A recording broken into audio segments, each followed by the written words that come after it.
senga nini unwa kudia kuvata bana batanga kape bazwa kaswe soki babeli. Que demande le peuple?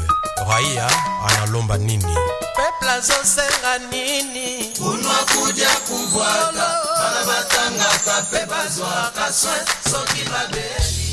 Merci pour na kozala na fidèle toujours na kati ya émission na bino peuple azo senga nini mbote na bino mbote lisusu baimboka mbote bisika bokola na biso na 24 commune na ville Kinshasa tozali wana toujours ndenge na lobaka musala na biso ezali ya kolukela ba information ba invité ya solo lelo tozali lisusu awa na kati ya Apsi Télévision. Merci na équipe technique au PSBISO toujours confiance. Apsi Télévision, tozali na TNT, Canal 19, Ngawe Abino, Francis Bilomba, Nazali na micro.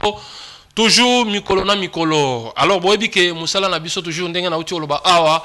Tolukela bino toujours ba information pour que bo se retrouver ba dénonciation nyonso bosalaka et comme la biso toujours toyaka toujours bona kolobela pe bakonzi ya mboka bayeba bayoka posa population ezali nini. Alors tokobanda na élément ya liboso ezali que samedi passé tozaki na rond-point Ngaba na route universitaire au Barosala kuna il y avait mindondo ezalaki makasi na kati ya nzela wana bato baye koteka.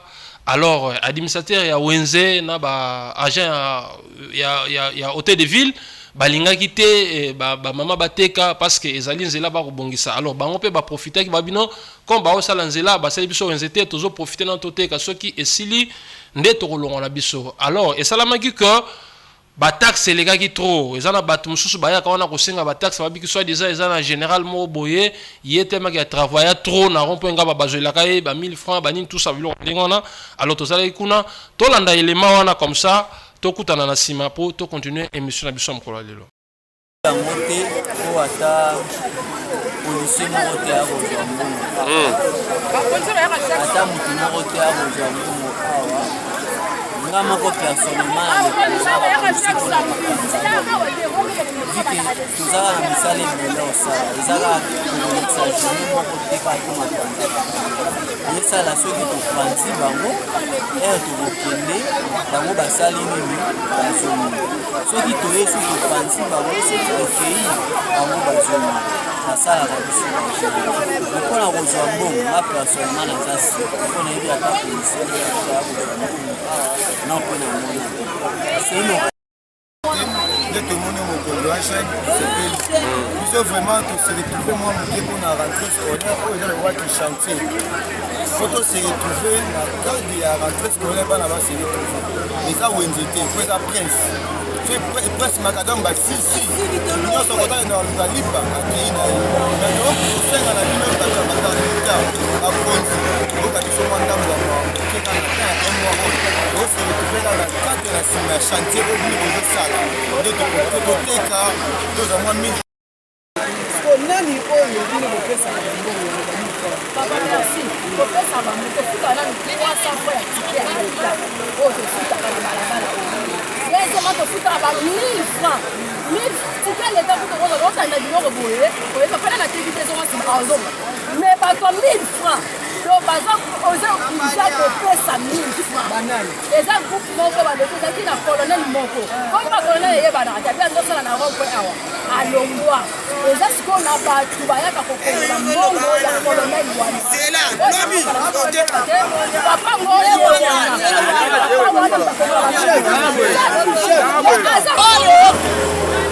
ati oyo babanda kokongola biso bambongo ya mazali neti lelo mokola poso mokola samedi lelo eza na 3 groupe ya bapolisier baza 6 bayaka kokongola biso bambongo a chacun yebisa biso mbongo ya salongo bugumestre moto atindaka bango dede mwana moba. Voilà, wana boti kolanda elema ya rond-point Ngaba ndenge ba peseli oya bango ba mama ba kolo ba ko expliquer. Alors ndenge na uti ko bisa bino musala na biso za kolokela bino ba invité à solo tozo yambela bino lelo mwana mboka na benge mwana mboka azali mama na biso azali nyonso ya biso azali apôtre Jolie Mbaka c'est pour la deuxième fois auto yambaye na kati ya émission bola kisena no po to monena no po autaki poto bola kisena ye wana bomoni ye do bobete maboko na palais sali kitoko wapi. Alors yende tokoyamba ye mokolo lelo poto beta na ye masolo o etali ndenge bokomelaki biso bobaki non mama akotaki na profondeur te na mambo etali mwasi akote ya to akote ya te kasi nde avant wana tokolobela makambo oyo oyambaki sénateur na biso Gentini Ngobila na église, c'était le 13 juillet oyo tokomeka commentaire moke et puis bokotala pe ba élément awa et en plus toya ko silisa na campagne o asalaki ya 3 jours ezalaki vendredi ti dimanche en tout cas bat ba biki ngamo na salaki wana na monaki ba miracle des fois ngamo pe na douter nanu vu que to vanda ka to va bien mais maman to solo la libanda boye mais na cher na moné lusu mutu mususu en tout cas ezalaki toko wapi bo mona pe ba élément awa alors bachele biso moi élément moke ya moi politique comme on a Gibao azwaki diplôme de mérite azali au cadre ya IDPS Tshisekedi ndenge ya bapesaki diplôme de mérite wana ezaki pe kitoko yo wapi tolanda moi extrait wana moke comme ça podozonga tokotsa apôtre Jolie Mbaka femme forte toujours surtout flotta kate to barande vérité.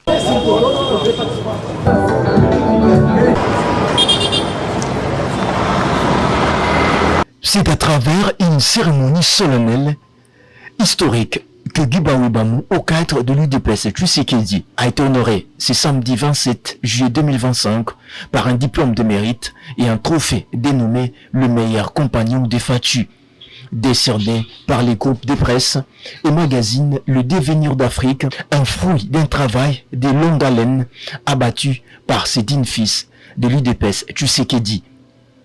Prenons la parole en premier, Jean Godet Mutombo, président du groupe de presse Le Devenir d'Afrique, a brossé une brève historique de la structure qui a vu le jour le 3 octobre 2015. Bienvenue dans cette salle pour prendre part à cette cérémonie solennelle de la remise des diplômes de mérite et trophées à M. Guibaou et Bamou au cadre de l'UDPS Tshisekedi par le groupe de presse Le Devenir d'Afrique dont j'ai l'honneur de diriger. C'est un magazine mis en place depuis le 3 octobre 2015 par votre humble serviteur Jean Godet Mutombo Mpia que je suis, dans une salle remplie comme tout neuf, composée des combattants et cadres du parti au pouvoir, le secrétaire général du groupe de presse Le Devenir d'Afrique a présenté à l'assistance la motivation pour laquelle la structure a jeté son dévolu sur la personne de Guibaou Bamou. Parmi les éléments soulevés, il s'agit notamment de sa probité morale, les habitudes de faire pas comme les autres, précision sur le travail, pour ne citer que cela. La structure a encouragé ces hauts cadres de l'IDPS Tshisekedi de demeurer dans cette lignée. Vous êtes toujours appréciés et félicités par vos pairs politiciens de la République démocratique du Congo. C'est grâce à vos capacités de transcender de très loin les différentes réflexions parce que vous savez bien anticiper tous les événements sociopolitiques pour le bien-être de la population congolaise. 2. Votre constance dans la prise de décision. Vous avez toujours fait montre de manque d'hésitation dans la prise de décision sur le plan politique. C'est à ce titre que vous êtes appréciés par les cadres et combattants de l'IDPS et les communs des mortels qui suivent de près vos différentes interventions politiques au travers les organes de télévision de la République démocratique du Congo et ceux d'ailleurs. C'est ici le lieu de souligner que toutes les sorties médiatiques de Guibaou et Bamou n'ont jamais raté. Voilà pourquoi les combattants du parti présidentiel sont fiers de vous par le simple fait que vous faites l'honneur du sphinx de l'Umete, Etienne Tshisekedi Wamulumba et de son fils Fachi Béton, chef de l'État. Plus de 30 ans au service de l'Union pour la démocratie et le progrès social, fils idéologique de Papa Etienne Tshisekedi, d'Erez Mémoire, vaillant soldat de Fachi, celui qu'on appelle affectueusement par ses siens, Océan Guibaou Bamou a dans son discours remercié ses groupes de presse pour avoir pensé à lui. Poussé au cadre du parti au pouvoir, ces trophées ne marquent pas une fin, mais plutôt un début de toutes choses. Il a par ailleurs, par la même occasion lancé un vibrant hommage au chef de l'État, Félix Antoine Tshisekedi Tshilombo, pour sa vision et son leadership, qui ne plie à démontrer. Chers responsables du magazine Les Devenus d'Afrique, distingués invités à vos titres et qualités respectifs, Auguste Assemblée, recevoir ce trophée aujourd'hui est bien plus qu'un honneur personnel. C'est le symbole d'un engagement collectif, d'une vision partagée et d'un travail acharné mené avec foi et détermination.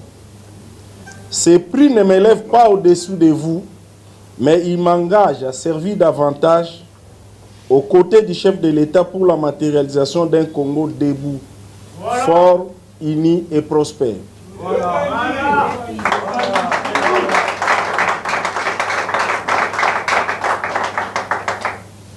Je voudrais tout d'abord rendre grâce à Dieu qui a permis que ce moment se concrétise alors que notre pays retrouve sa plus belle tenue grâce à la diplomatie de son Excellence, Monsieur le Président de la République, Félix Tshisekedi Tshilombo, à qui nous exprimons notre gratitude. Voilà. Avec une immense joie et un esprit d'interpellation, je tiens à remercier les organisateurs de cet événement qui ont porté leur choix sur ma modeste personne, bien que nous soyons nombreux à soutenir le chef de l'État dans sa vision. Chers organisateurs et responsables du magazine Les Devenus d'Afrique, recevez ces petits mots comme nos remerciements, le plus sincère et patriotique, que votre œuvre demeure à jamais et éclaire notre continent et notre cher pays. Je remercie également tous nos patriotes qui n'ont cessé de me soutenir dans cette lutte. Voilà, j'espère que Bouti Kolanda, moi, il y a diplôme de mérite, il y a mon amboka Gibao. Les autres aussi pas politique mingité parce que tous allez na musali nzambe awa masolo ezali ebele ya solo là. Alors, tous autres côté musali nzambe na émission lelo peuple azo senga nini eza à l'honneur ya Royamba apôtre Jolie Mbaka mbote nao. Ezali mbala mibale ya koleka na émission peuple azo senga nini esengo. Ah bon? Ngande na resepela parce que ça la rabiso toujours plaisir ceux qui to beleli maman ya toujours ko répondre papa Francis ya kana nto solo na likamboyo ya kana nto kana likamboyo eza ndenge nini alors lelo tozali na yo sur place awa impression na eza nini banda to kabona kala okenda na yo poto yoko zonga ba manifestation landani lelo to kotanya lisusu na kenda na ngate nazali OK atanaza en déplacement. Alors, en communication de l'église, je travaille toujours pour Dieu. D'ailleurs, tous ces communicants, même dans WhatsApp, tout ça dans les réseaux sociaux, je suis toujours là. J'ai l'impression, madame Mezali, que dans un monde, ça les autres continuent comme ça, les mains et tout. Vous êtes en bonne santé. En tout cas, merci. Donc, tout le monde est gentil. Nous avons Misama. Et impressionnant. Yo peut aussi intérim pas nani. Atikaka. Otika intérim pas nani ce que voyage. Nzambe mo. Otika la Nzambe à gloire de parce que mikolo to na ba passer musu batika ba intérim. Ce qui a qui habité tel yo tika la no kamana l'église. Et puis ça OK a gérer pe offrande na musika. Qu'est-ce à l'état et qu'est-ce il y a église hein. Attendez na za. Nzambe grande mtaoje. OK. Mutako gérer église Nzambe. Ce que ba ba sala bon yo et puis ba on. Ah. Tam susu. Et un caractère maloba, peut-être ma phrase, il y a approprié pour nous ça, mais l'église est gérée par Nzambe. OK. Attends, moutazo le bas, nous ça la boue tout ça là. Et moi c'est mi-gérance mon côté. Mais gérance à sur les années parce que c'est la maison de Dieu. OK. Dis-moi ta maison qui la gère. Maison non. Voilà. C'est quoi la maison de Dieu? Elle est gérée par Dieu lui-même. Merci beaucoup. Mutoko gérer Nzambe Azate. Alors, to continue na première mois si j'ai nabisu à Liboso. Manifestation les 13. Objectif est la nini? Objectif il y a les 13 manifestation au lobby. Manifestation d'engana. Oh, il y a les 13 au les cas. Oyambaki sénateur Ngobila. Voilà. Manifestation on a les 13 autres Yambaki sénateur Ngobila. c'était pour glorifier Dieu. Parce que sénateur Ayaki, sénateur Ngobila, Ayaki l'église Yanzam, pour toujours Kamba, l'église de Jésus-Christ la restauration, Ayaki wana en tant que sénateur T. C'est vrai qu'il y a un sénateur, titre né wana, à cause de mon bonté. Mais Ayaki wana, en tant que Moutou Oyo, a expérimenté la merveille Yanzam. Il était venu pour témoigner. Je tiens à vous les rappeler que les sénateurs étaient gravement malades. Après ça, qu'il y ait 3 mois à vivre. Sénateur, Tokei Tosambeli, pour un sénateur à Lobaki, Soki Nabiki, Nakoyako témoigne. Et c'est un homme qui honore sa parole. Yango Alekaki aye ko témoigner. Quand on témoigne, c'est pour glorifier notre Dieu. Batbaye bake nzambe wana oya sala na tanga kala, il est le même oya zo sala pe na kati na restauration. Donc il était venu pour témoigner. Aye na makambo politique était aye nani aye ko témoigner mutamoni la grandeur de nzambe à la restauration. Et manifestation na les 13 ezalaki organisé sur demande na ye pour aya ko témoigner ndenga biki ou bien ezalaki par inspiration oyo en tant que musala nzambe ozwaki au profiter ki na moment na pour que on invité. C'était comment? On a zo bandir le bat. Na zaka na mois ya août, tout mois ya septembre 2024. Il était gravement malade. Gravement malade.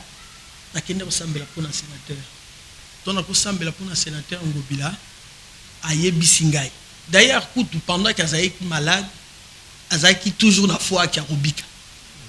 Parce que tout Sambela, tout sur le Makambozo, il est vraiment gravement malade. Au docteur a PCA 3 mois. Il y a vivre, il y a Zomona. Ils ont projeté Makambo 2026, 2028, même 2030. Donc, c'est quelqu'un qui aime beaucoup positiver. C'est trop positif. Donc, pendant que tu es sambela ponaye, à lobby, ce qui a biki, à koya ko témoigner, au yonzambe, à sali ponaye. Yango aya qui ko témoigner, grandeur yanzambe. Yahweh, Rafa, le Dieu qui guérit. Le Dieu qui guérit. Voilà pourquoi il ko témoigner. Donc, ça a quitté pour Nini. C'est vrai que bate belé, bate témoigner kate. Yango makambo nzambe belé peza ko. Merci beaucoup Yves Mbouma et les maïzawana. Continue maman koloba. Makambo belé ezo bomba. Siko ezo bimaka na misa batu o bazo trafikaka ba miracle. Ki asali boya kosi muto epsi kendo ko sakuna liboko za ko bukana puis lobby au sala boye to ko saketo sali miracle. Mais siko ba biloko yo mutu abeli nzamba bixi ndenge biso to sambela ki wana leki ay ko témoigner. Et Dieu merci, le sénateur Ngobila, c'est un homme qui honore sa parole, c'est un homme qui honore aussi ses promesses. Aïe, témoigner, gloire soit rendue à Dieu. Mais pour la critique qui peut événement, balobi, comment, à mobile en tant que sénateur, titre belé, à Koufuka Maboye, au Tchaïm Loboko, on a parlé beaucoup de choses. Hein. Est-ce que vous avez quand même entendu ça? On a quitté en tant que mobile et tout ça. Bon, pas critiquer la bon caca. Jésus, Oyo Aza Nzambe, tant quitté mon qu'il entend que Moutou, 100% homme, 100% Dieu, matériel que ton dimete. Boka bisoka. Boka bisoka. Donc, c'est normal de critiquer parce que bah yébité. Le sénateur est passé à l'église de Jésus-Christ, la restauration, pour n'anazo répéter en sous. Pour nous kumisa nzambe wana nzambo abikisie yango alobi ba merveille ya nzambe kasi pour battre ba lobi ba inviter pe na ba église ebele akendaka te aye na église na yo parce que yo zale ki na ye donc aye na ye parler ki na ye ki ya eloko moko pe ya malonga ezana ngote aye ka ko fula le ki na ye asamba le ki ebele pe ba pasteur asamba le ki ebele ba za pasteur asamba ninge ebele ba za pasteur akenda pe na ba église ebele. Où il est kakiwana, c'est parce que amoni le boko ya nzambe à travers servante ya Nzambe ou Nazali. Ce qui est makambo aventure. On va faire ça à la maison. Nako qui n'est pas naé na sengi nako sengi pe libanga nako sengi loko musuza ko fulanga pe na ndenge belé. Et ça makambo fula te et ça makambo parce que makambo o ya Nzambe so Nzamba fuli yote. Ya omona bato bakena osimba bakisi. So Nzamba fuli yote pa oki osimba bakisi. Donc et ça grandeur ya Nzambo amoni yango ayeko témoigner. Mutu soki amoni le boko Nzambe. So a témoigner c'est un problème. Lui il a vu la main de Dieu dans sa vie. Dieu l'a guéri d'une maladie incurable. Ba poumon et bébaki. Poison peut il a été empoisonné, voilà. Il a été empoisonné et atteint. Parce que le caché par une loba, il a poison. Eh ben, il a poison na split. Ok. Donc, empoisonné, poumon et bébé, comme il a attaqué, comme il a attaqué, il a payé 3 mois à vivre. Il ne croit même pas. Vous l'avez dit, témoignage, je n'ai témoigné, même à marcher pendant, je ne sais pas, à marcher à distance, il y a 100 mètres. Les acquis du pont difficile. Des fois, il s'est écroulé avant dit. Mais nous avons bixi et le en forme, costaud et tout ça là, beau. Mais pourquoi pas glorifier ces dieux-là? Glorifier Nzambonaka qui est pas nayo. Ok, il n'y a pas apôtre Moutombote. À quel moment ça me rappelle? Ah, combien ça me sert Nzambe? Kassit. Yé bisoto sambeli. Donc celle batu tout oyo babimaki et pas nayo zaka bino batu sambeli là. Non non, je suis pas peut-être la seule à sambeli pour nayo. Mais ngatonda kende ko sambela ponaye. Salki ba déclaration. Onction d'huile on a besoin mona. To sambela pe huile mususu to pesier. To lobi zoa to s'inspirer na verset oza na Jacques babiso mutazo bela to sambeli pona huile et tout ça là. Jacques a combien? Pesa version on a pour battre ba landa biso ba notakape. Rapidement oui continue. Si quelqu'un est malade et tout ça là, abenga ba ancien église ba oindreye huile. La prière fervente du juste a une grande efficacité. Okay. Efficacité est là qui la prière n'a biso. Grâce et alliance autour de Nzambe. Le sénateur Abikaki. Alakaki, albiso qui n'a biki na koya au témoigner. Il y a aussi les messages. Voilà. Tu pas collier sous ma fouta. Tu oindre cette fois-ci pour une onction. Il y a grandeur. Okay. Onction. Il y a voilà. Il y a un des locaux comme Sabato. Mais au sikoyo, assez habituel n'est en santé, en bonne santé. Au sikoyo ezali, toujours mettre à part. Parce que onction, qu'on pas comme toi, faut ningo toujours tiens à part. Ça c'est qu'on mise à part. Bateau yo, batila qui est poison, bateau yo, basala qui est mabé, ils seront confondus. Parce que mutusiko cette fois-ci, toza na kati église. Parce que l'autre fois, to sambelek toza na kati hôpital. Il était sur un lit d'hôpital. Mais bah bon pour attaquer yo pe, au bigisi muto bango baza na posa balia yo bigisi. Ba attaquer nzambe muta bigisi. Ngata. Ngala sambel nga nzambe ni muta bigisi. OK. C'est Dieu qui guérit. Je pas ce pouvoir là de guérir. Yo allez instrument, vous allez canal nzambe. Le canal par lequel Dieu passe pour que abixa. Sinon on a encore mutu normal, sauf que ma foute ezali kona. En tout cas, ma foute est les colonnes. Alors, au lobaki, nini, au PC qui verset mon Jean, parce que tout la question est belle. Donc, tu vas poser la question est belle par rapport à Ndenge Bamoni ou par la mafuta boy, bah éviter ceux qui peut-être. Oh, on est à. Au kota qui peut-être éviter. Jacques 5. Donc, il faut qu'on passe toujours moi verset wana et kota yango et ça la moi bien pour battre nos tarapé na bandaku. Alors, Jacques 5, hein. 14e verset. Ah, Jacques 5, 14e verset. Voilà. Ok, Lobinin. Quelqu'un parmi vous est-il malade qu'il appelle les anciens de l'église et que les anciens prient pour lui en loignant d'huile au nom du Seigneur? Il y aura ce qu'au verset 15. La prière de la foi sauvera le malade et le Seigneur le relèvera, et s'il a commis des péchés, il lui sera pardonné. Donc, oyo sénateur Asali, donc azana kati Oyo sénateur siko asali, oyo to sala ki na hôpital ezande oyo to tangi na 5. Oyo sikoyo to sali na sénateur ezali na kati église eza oyo prophète Samuel asala ki pona David, asala pona Saül, asala pona bato oyo ba bengami kozala ko kipe ba fonction na kati ya mboka. Nana ba question ebele ya kotuna yo mais to komana no wana. Mais ce que j'ai aimé ezali que nyonso yo sali na cérémonie wana on s'est basé na ba texte biblique, ouais.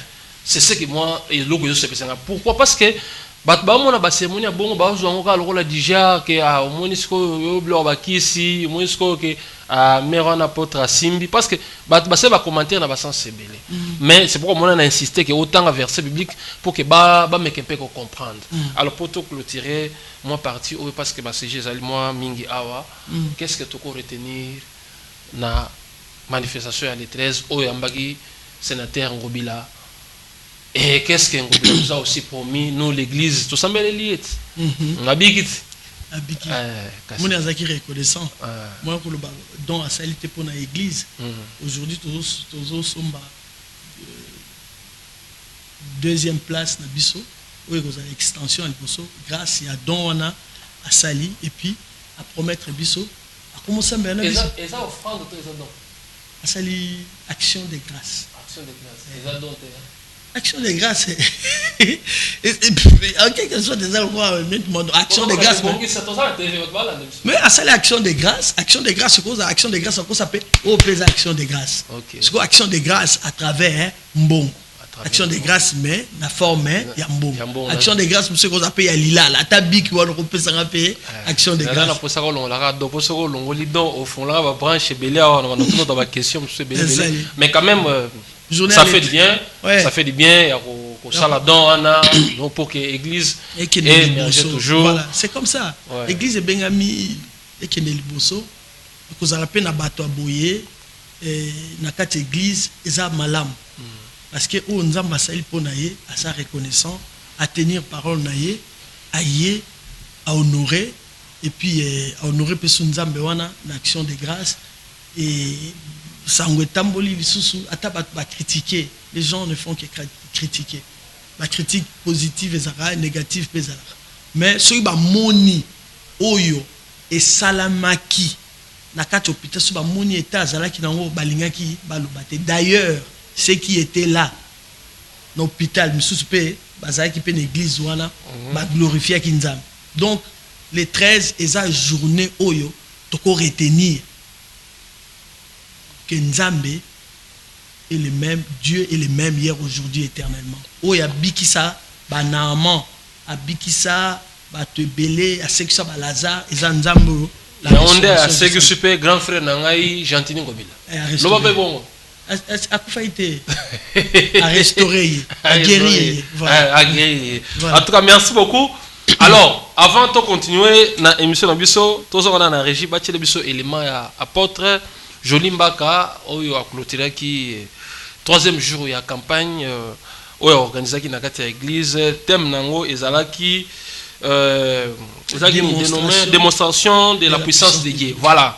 Bati la biso yango bomona ndenge ba miracle selemaki ngamoko nazalaki wana en personne comme ça to kuta na sima poto zo thème maje auto bengelaki awa est-ce que moi c'est à côté ya te to à côté ya te est-ce que moi c'est à côté lo boko to te ndebe siko moni afongoli bible matière ezebele wana to la nana on se retrouve juste après. Et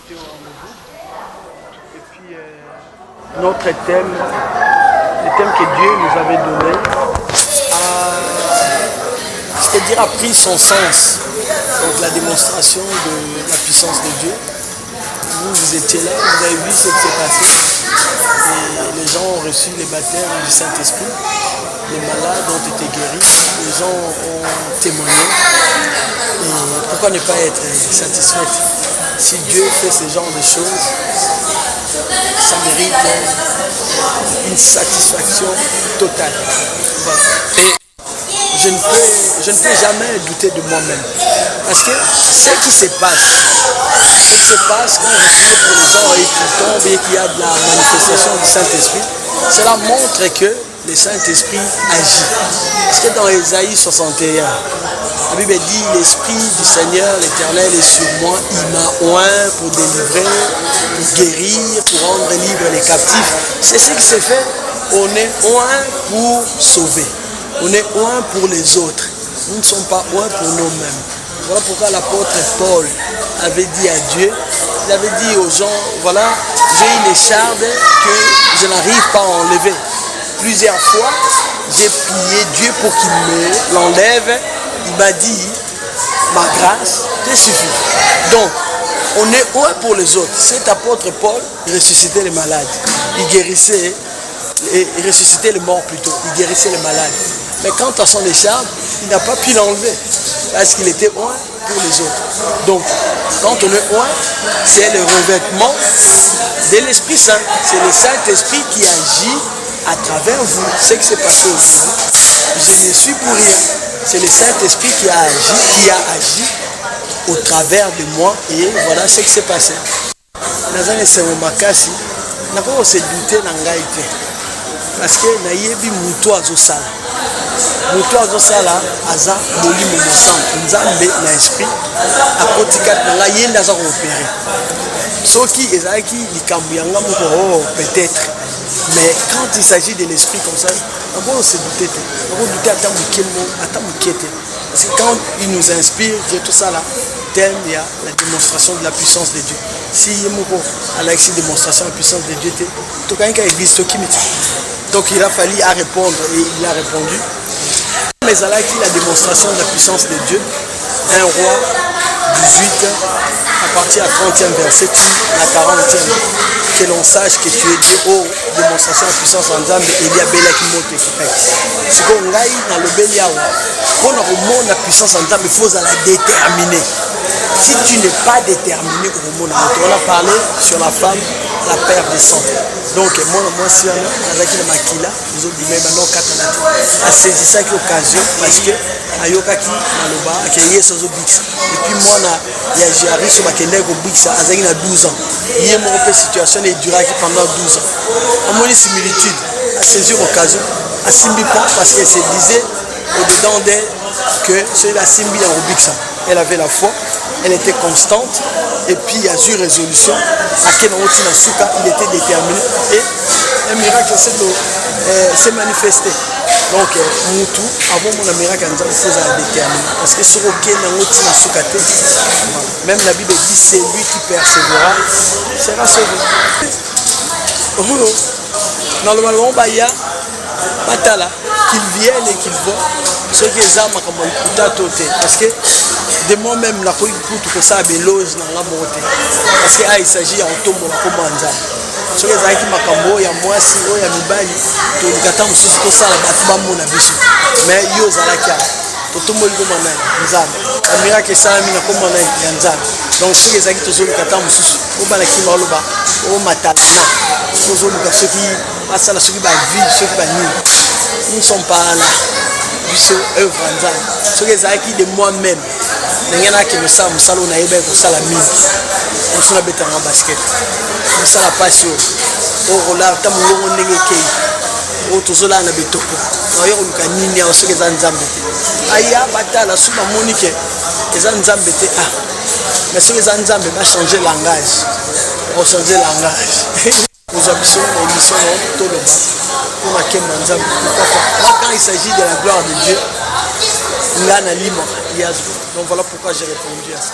Voilà, wana bauti kolanda apôtre Joly, c'était juste après Kilt ndenge baklotiraki 3e jour ya campagne oyo ba organiser ki ndena toloba awa ba miracle saima ki ebele bat ba kwei en tout cas bat babiki monaki papa moko boye ayi apesi ba témoignage.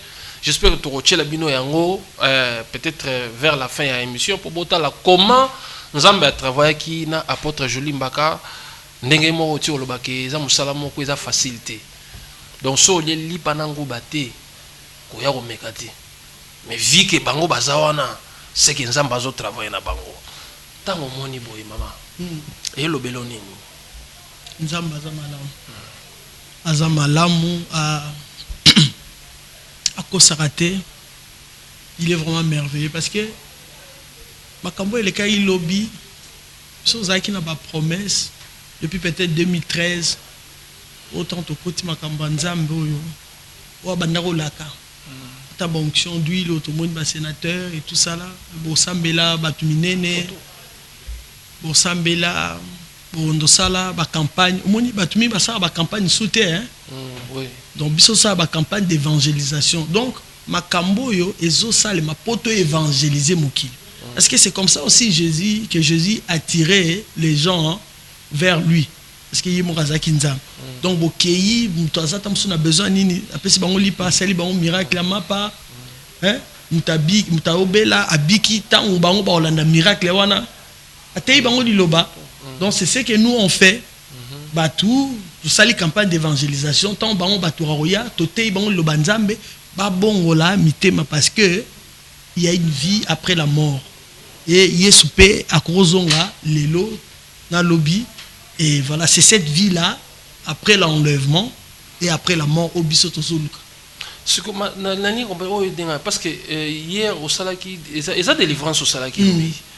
Mais par rapport à Temo Tchaki, apparemment, la démonstration de la puissance de Dieu. Oui. Et pas la tendelle. Oh. Mais quand les gens sont guéris, guéri la puissance en eux. Guéri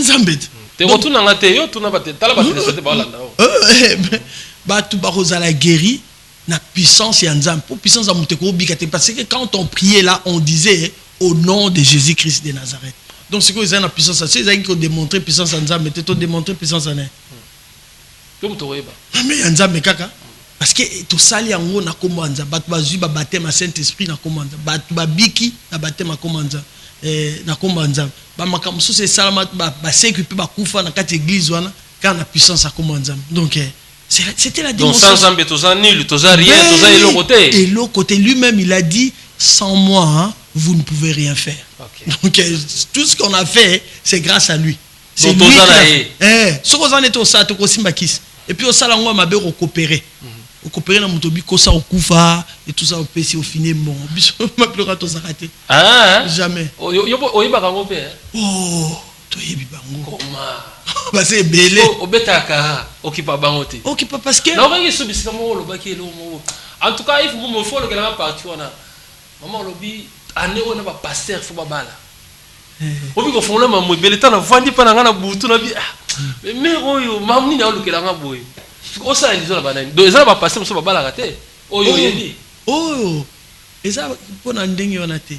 Batu il faut ba bala. Na sorte oyo que Nzamba lobi il n'est pas bon que l'homme soit seul. Na remarqué na quatre église na biso ba célibataire ba zebelé. O ba za tam suna besoin ma balle. Ba mbongo ezozanga bango. Donc on a prié pour les célibataires afin que bah trouver chaussures na pied na bango bah trouver pembongo pour batming baza na posa bala même bongo ezate net lobi na avec na deux serviteurs moko ba yaki wana bazo luka basi na singa na lukela bango basinga bité eza pasi bona lukela bino basi boyo na brancher bino parce que makamsi ezaka soko brancher batum balé et simbité aucun problème. Je leur ai dit bota la basi ce moni bo sepeli après voilà on leur dira. Donc il n'est pas bon que l'homme soit seul. Merci beaucoup. Alors pour tout clôturer parti oyo to kota na thème na biso majeur to ko retenir nini na milulu oyo salema na katia église oyo zokamba. Et le to retenir lobby ezali tout à l'heure lobby que nzamba za malamu deuxièmement il est fidèle.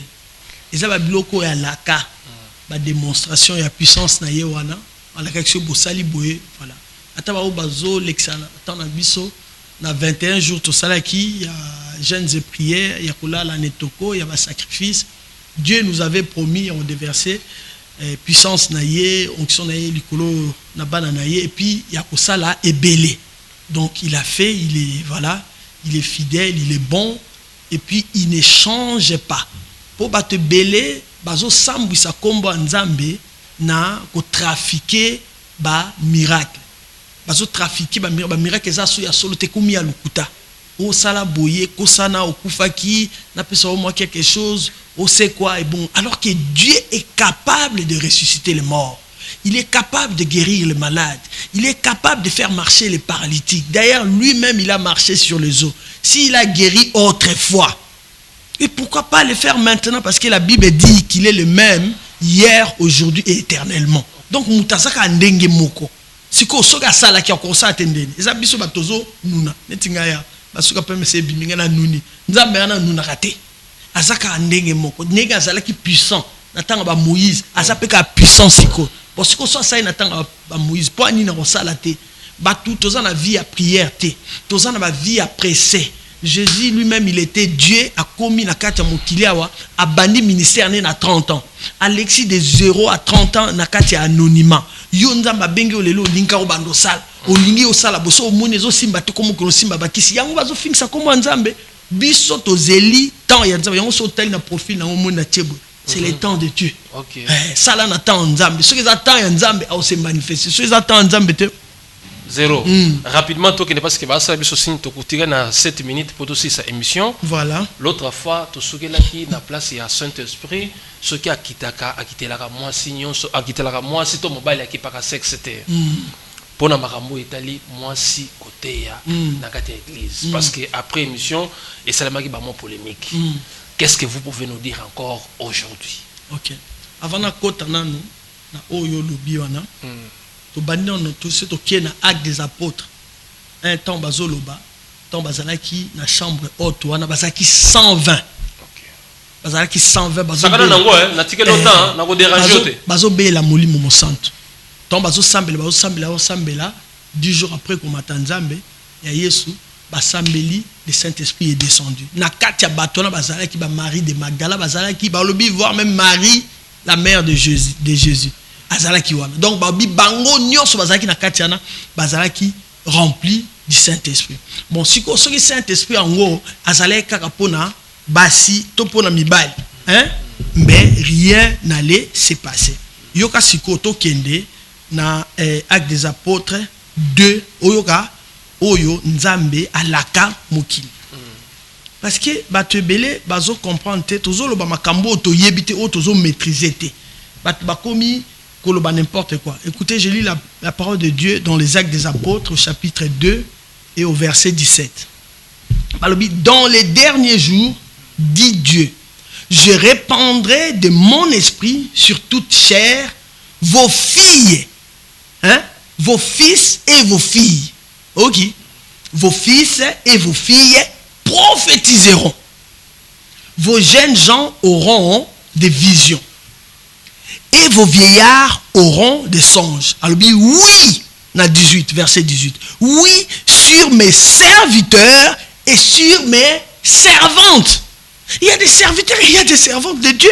Ah bien, oui, sur mes serviteurs et sur mes servantes, dans ces jours-là, je répandrai de mon esprit et ils prophétiseront.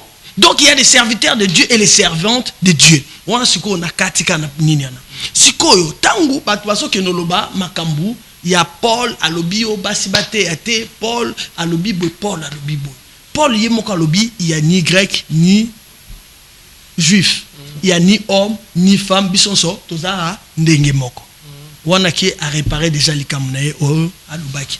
Mais tant Paul azoloba ke basibate ate koto aki alobi na Corinthe. Mais Paul discours azaki nango na Corinthe, et ça discours moko te azaki nango na Éphèse, et ça discours moko te azalaki nango peut-être na et pas ba Colossiens kuna, et pas ba Philippiens. Donc ezalaki par rapport ya makambo ezo régner. Admettons, biso toza na kati ya Congo. Toza na problème constitution na biso musa ko changer. Pour toza na maturité, toza na ba problème ya ba lokoso. To lingi to tigala na ba pouvoir éternellement. Yipsanga constitution des États-Unis banda ba salon. Yo mona ba changer. Parce qu'ils ont compris. Ceux qui maté au bazoté à biso na Congo. Oh lelo, on voyager au kende poto, ça c'est mon mari qui aime dire ça, Alain Kissis. On voyager au kende poto, on voyager au kende poto. C'est comme dans les États-Unis côté ni. On voyager au kende ni.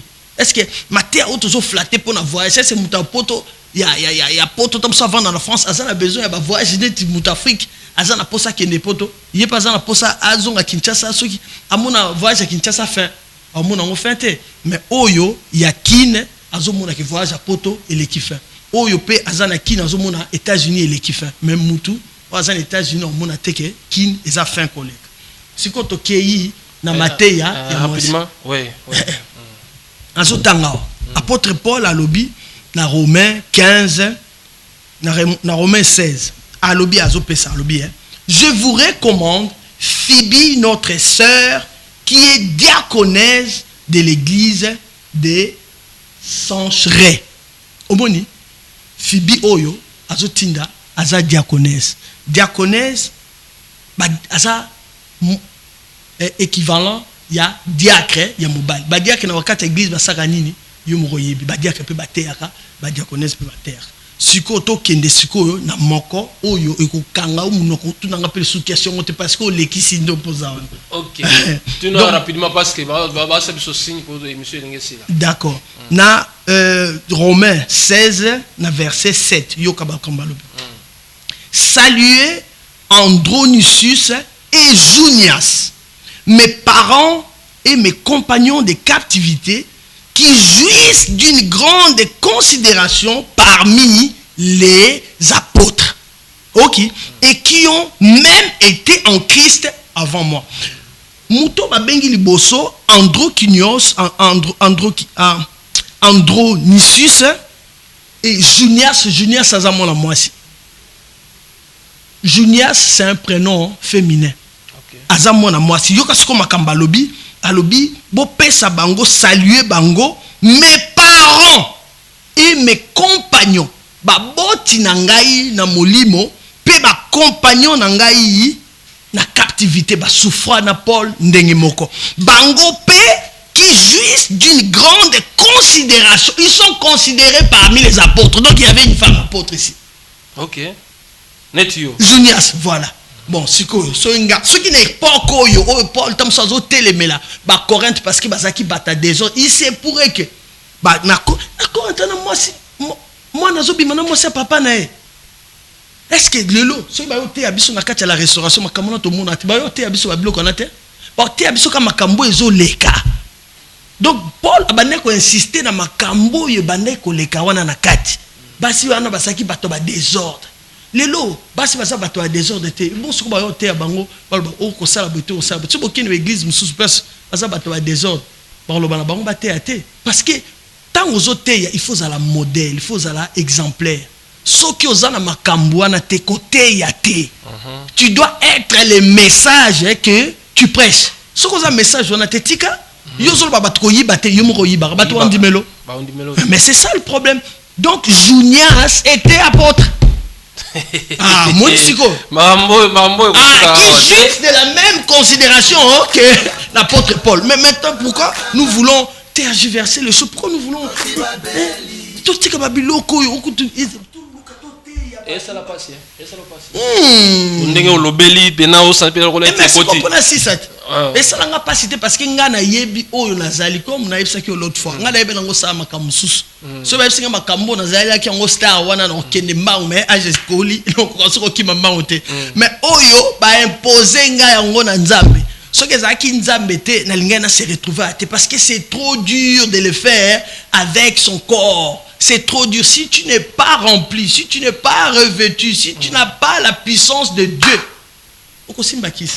Tosilisi, et monsieur Sili, il faut tout tika rabino na pas pour ça. Boko mante, mama zali. Na yebi bisika boko zela ngai. Na yebi. Verset calé ba. Na yebi. Tosilisi, programme ya église. Na moi parole no ya suka pona lelo toka bona na biso mais ceux qui promettent ngai ceux qui ba réclamer ozonga merci beaucoup pona le commandant na ozonga merci beaucoup te oboya raté talaka déjà moi neto to ke beta c'est un journaliste que j'apprécie beaucoup. Merci. Que Dieu te bénisse. Amen. Continue comme ça. Merci. Angela, n'a pas sur ça pour le la coulisse. En tout cas. C'est ce que je vis en parlant avec amen, toi. Amen. Donc moi parlons à Souka pour aller le programme à église. Ouais. Programme à église Ezali, tout semble à chaque mercredi, vendredi de 17h à 19h et les dimanches de 8h30 à 11h. Toya, toza vraiment na posa ya koyeba makambo. l'église ebele eza nzambe te ezokosa batu bazokosa bino makambo so ezalaka te bazopakolaka bino bahuile na banzoto et tout ça là bazoloba na bino baonction sexuelle bazozela bino ma ya bibembe bazopesa balobi mon peuple périt faute de connaissance muto yo aza na connaissance en nzambe akose laisser berner te na makambo wana. Quant aux gens o bazoloba loba mingi o mutu ayaki boye parce que aza ndeko ya tozala bandeko ebele pe ba supportera biso. Il y a aussi ma sœur Nanambaka qui me supporte aussi beaucoup. Après ça, mbongo d'ailleurs, écoute, moukwali bosoto na era ki nazongaka atindelanga $500. Il y a Freddy Mbaka qui vient. Donc tous en a battu belé ba nanga pe mususu ba laninga ba ronat. Tous en a battu belé ba supporter abiso. Arrêtons qu'il y a kotia ba polémique partout. Mais dans tout cela, to lingi bino mingi nzamba pambola bino loboka nzambe za likolo na yo remi abandé kozela. Ma communion et marche bien au nom de Jésus-Christ de Nazareth. Amen. Amen. Merci beaucoup. Tosili ici, nazo annoncer bino ke nakozala na mbujimai, na oke mbujimai, chopo, na lubumbashi, kolozi, tokozala na coach Mani aza ye muto organiser ba conférence, aza na Cameroun, a Roya Kalate to kitakuna pour nous accompagner et que ça la kitoko yo wapi. Coach Mani, je vous salue là où vous êtes depuis Cameroun. Alors to sili ici émission na biso mkola lelo esili. To kutani. Soki nzambe abateli biso. Ciao. Unwa kudia kuvuata bana batanga kape bazwa kaswe soki babeli. Que demande le